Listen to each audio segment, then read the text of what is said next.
Hello, मी Diksha. Welcome back to my channel wonder girl.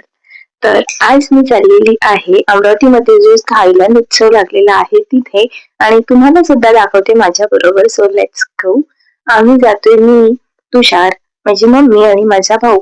आम्ही तिथे गेलो. तिथे एंट्री फीज आहे ₹20 आणि एंटर झाल्याबरोबर तुम्हाला तिथे भरपूरच एंटरटेनमेंट मिळून जाईल. तात्या विंचू, पांडा आणि बरंच काही काही होतं, जोकर्स अँड ऑल. खूप छान एक्सपिरियन्स होता इथला माझा. देन आम्ही तिथे तिकीट काउंटरवर गेलो, तिकीट घेतली आणि तिथनं रोज आहे तिथनं तुम्ही आतमध्ये जाऊ शकता.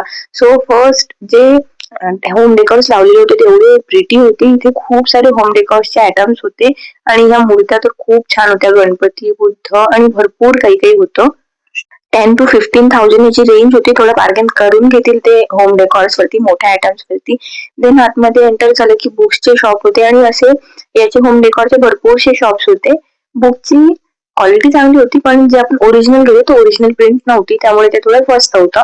देन बाईक होत्या, कार होत्या. ते आणखीन होम डेकॉर मध्ये खूप होतं. मला हे गेट असं तर खूप दिवसांचं घ्यायचं होतं, पण भरपूर एक्सपेन्सिव्ह होतं. खूप जास्त महाग होत्या सर्व गोष्टी.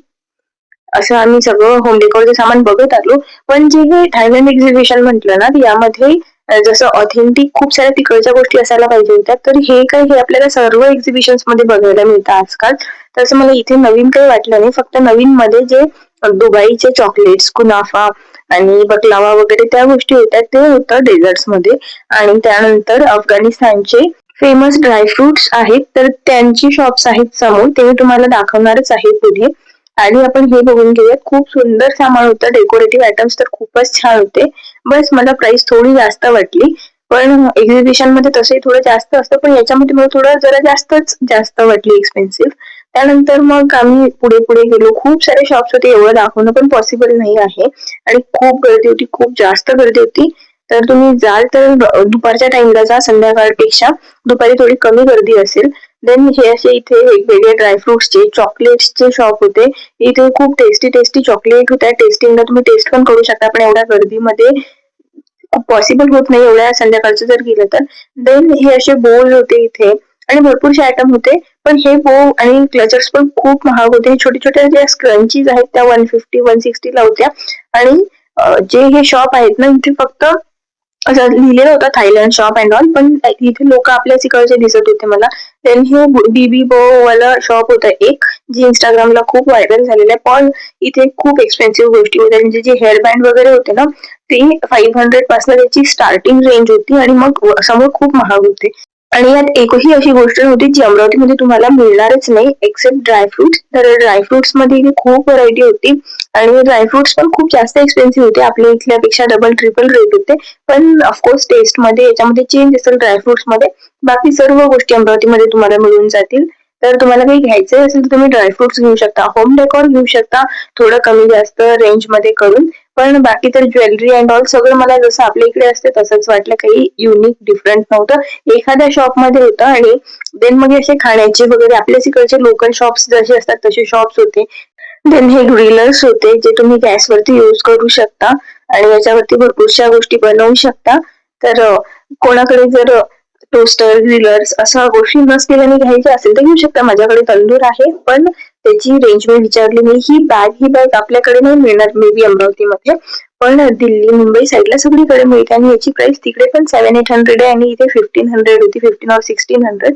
सो हे खूप जास्त एक्सपेन्सिव्ह वाटलं मला आणि ते काहीच कमी करायला रेडी नव्हते. फिक्स रेट तिथे लिहिलेलं पण होतं आणि मी त्यांना म्हटलं पण की काही कमी होणार का, तर त्याच्यावरती पण त्यांनी नाही म्हटलं.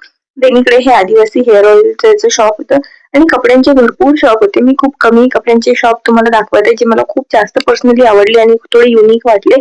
तर जे मी तुम्हाला आता शॉप दाखवले तिथे खूप युनिक गोष्टी होत्या. इथे गाऊन्स होते, म्हणजे जे मॅक्सीज असतात त्या नाईटी, पण त्या सुंदर होत्या, त्याची क्वालिटी पण छान होती.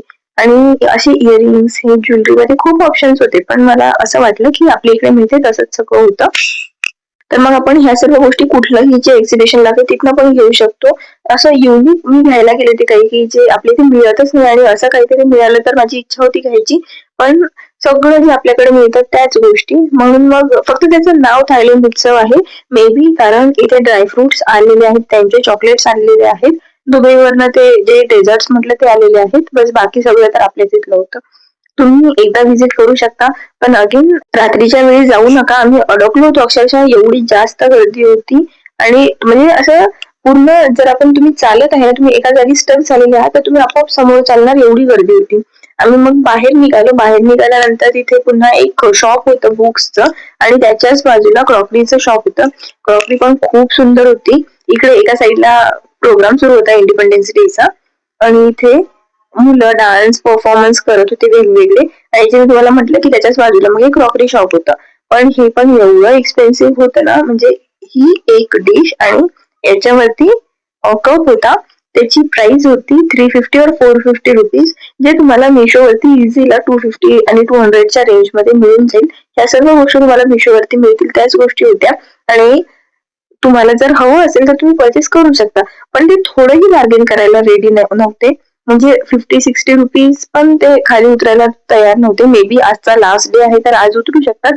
सो तुम्हाला जर आवडली इथल्या काही गोष्टी तर तुम्ही परचेस करू शकता. मला भरपूर ह्या गोष्टी आवडल्या होत्या. मी त्यांना खूप साऱ्या गोष्टींमध्ये म्हटलं की थोडं तरी कमी करा, पण दे वुड लाईक की नाही, काहीच कमी होणार नाही. हे छोटे छोटे जे बाउल्स आहेत ते 100 आणि 80 रुपीज अशी रेंज होती त्याची. So it is quite expensive. ह्या गोष्टी तुम्ही मग जे आपले इकडे दसरा मैदानला जे एक्झिबिशन्स लागतात तिथनं घेऊ शकता. त्यांच्याकडे थोडं तरी ते बार्गेन करतात आणि थोडी रेंज पण कमी असते. इथली खूप जास्त हाय होती.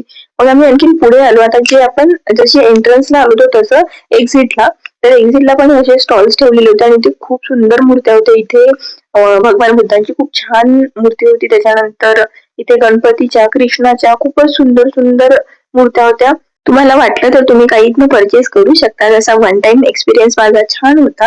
So thank you so much for watching. Bye, take care, spread happiness and love.